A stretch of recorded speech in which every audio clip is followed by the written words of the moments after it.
Good day, and welcome to the Budding Entrepreneur Podcast. I'm your host, Randy Bridges. In each episode, I cover my experiences, both good and bad, of being a business builder, as well as my journey through the crazy world of entrepreneurship to reach my goal of earning $10 million a year.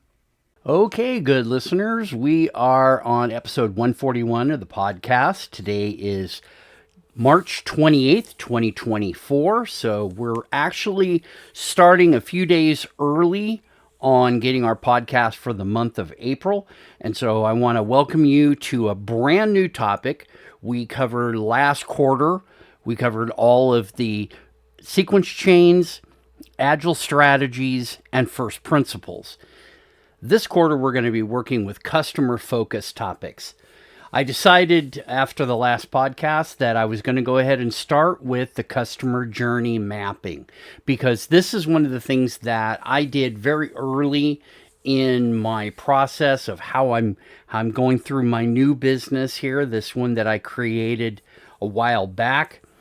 And so you have to break out your customer journey in order to truly make sense out of what you're offering. And so we're going to take a look at that today. In the next few weeks, I know we're starting a little early, but we're going to be looking at the definition and purpose of a customer journey mapping. We're going to look at the different components that a customer journey mapping has. We're going to look at the benefits. We're going to actually break down the process of how one would do this. And finally, I'm going to bring out some examples and case studies. I'll be including a lot of that as attachments in the posted material for you. Today, we're going to focus specifically on the definition and purpose, as well as the different components. But before I dig right into this, I want to talk more about the books that we're covering. The Power of Discipline, I'm enjoying that book by Daniel Walter. Really, every single day, it's keeping me right on my toes. I'm also working with The New Model of Selling by Jerry Acuff and Jeremy Miner. Another great book. I haven't dug into Selling You by Napoleon Hill, but I'm very comfortable about that, getting started on it. So let me dig in further here, dig into our quote. This week, our quote comes from Preston Bradley, and this is relevant to a lot of people that are entrepreneurs as a whole. He says, "The world has a way of giving what is demanded of it. If you are frightened and look for failure and poverty, you will get them no matter how hard you try to succeed. Expect victory and you make victory. Nowhere is this truer than in business life, where bravery and faith bring both material and spiritual rewards." Great quote. Great reminder that we do what we expect to do. We gain from that. We have a lot of different things that occur in our lives, and the more we're prepared for the good things and work with the bad things when they happen, the better we're going to be. I mean, if you turn your life into a terrible place, right? A place of darkness, a place of want. Those are going to be things that you're going to have. If you turn it into a place of light, and I'm not getting all woo-woo here, but I mean, you keep a positive view of things. You stay on the forefront, and you know where you're going, and you make your decisions of how you're going to get there along the way, right? You're going to have milestones to achieve, but you're going to be able to map your travels based upon the challenges that you face. So we talked a little bit about this, what's going to be coming today, and this is going to be a relatively short one because there's a lot of good material here. But when we start looking at the world of customer journey mapping, we want to understand the vital role it has in enhancing the customer experience, especially for service-based businesses. Product-based businesses don't quite get exactly the same kind of return on things, but that's okay because you still have to understand your customer, and we'll talk a little bit more about this. First of all, The definition and purpose of customer journey mapping, right? If we start by defining what it is all about, customer journey mapping, or what we call CJM, is a strategic tool used to visualize and understand your customer's journey end to end, especially again in a service-based business where you're actually delivering to someone not just a fixed product, but you're delivering an ongoing service in many cases. Now, why does customer journey mapping matter? Well, it serves several critical purposes. Number one, it helps business owners really grasp the client experience. You can pinpoint areas of concern or frustrations.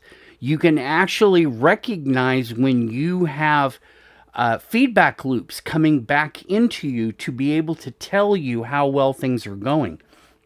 When customers get frustrated, you can identify where that's occurring and ultimately enhance the overall client or customer satisfaction, right? It's not just important. CJM is really indispensable, especially in the service-based industries, because it allows businesses to optimize their client interactions, to foster trust in a very untrusting world, and to cultivate long-lasting relationships. These are all the bedrock of success in business, okay? You want to make sure that you are really understanding where your place is and where your customers' journey will take them along the way with you. Now, if we look at the components of CJM, there are really 4 of them, and they're very simple. They're easy to deal with. They're customer touch points, okay? These are the various interactions a client has with a business from their initial inquiry to the resolution of their needs and potentially long-term beyond that. There's also another part of this, a component, is the emotional journey. Clients experience highs and lows of working with us, and we want to minimize the lows and accelerate the highs so that the customer is constantly getting what they need in delivering exceptional service, not just good service, exceptional service. Another component is pain points and opportunities, right? Pain points are really friction, areas of friction. It might be areas of innovation. We're innovating beyond what the market is calling for. I ran into this years ago when I first got into cloud.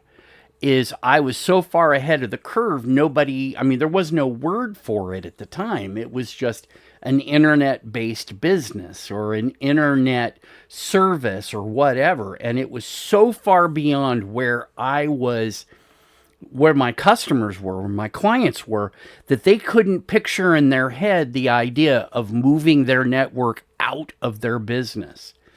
Today, it's such a common thing that it's not even funny. People do this so much now. It's the argument to have it in your business is much more complicated than the argument to having it outside of your business. And then the last component are the actual mapping techniques. So this is data-driven analysis. Okay, and there's lots of ways we can do this, but we want to gain insights into not just the client behaviors and expectations. We want their preferences. We want to provide guiding efforts that will enhance their journey. Okay, so this is something that when we look at this and we say, all right, what are the components? Stages of this also are kind of important. There's stages of awareness, consideration, purchase, and post-purchase. And so if we can actually combine all of this into one thing, that we can actually say, here's our process to get from point A to point B. And along the way, we ensure that we are supporting our customer or client. We're supporting their needs, their wants, their preferences, their ideals, especially if we can solve a problem they didn't even know they had yet. We're creating an environment where our customer journey is understood and can be counted on. We can actually show a customer the whole process if we really want. If we've designed it out, PowerPoint is what I used for mine. And I start it from the point at which they come in. I have a whole marketing map ahead of this, but when they go into the area of becoming a prospect, they've made that shift into they are looking at me, my business, everything about us. That's the point that things start off for us. And it begins that all the way to the point that I'm allowing them to move on to either another project, another program, or something like this, put them back into a cycle to continue remarketing to them. This whole process is a map within a map, your entire marketing and your entire sales maps. Those all work together to create a very viable roadmap for you to rely on and for you to build your business around.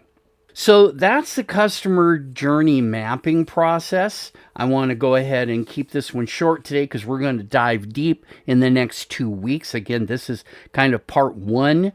Now that we've kind of talked a little bit about it, now we're going to get into more of a formal way of looking at customer journey mapping next week. So for the budding entrepreneur, this is Randy Bridges wishing you the best in your health, your wealth, your business, your family, everything about you. Take care and have a great week.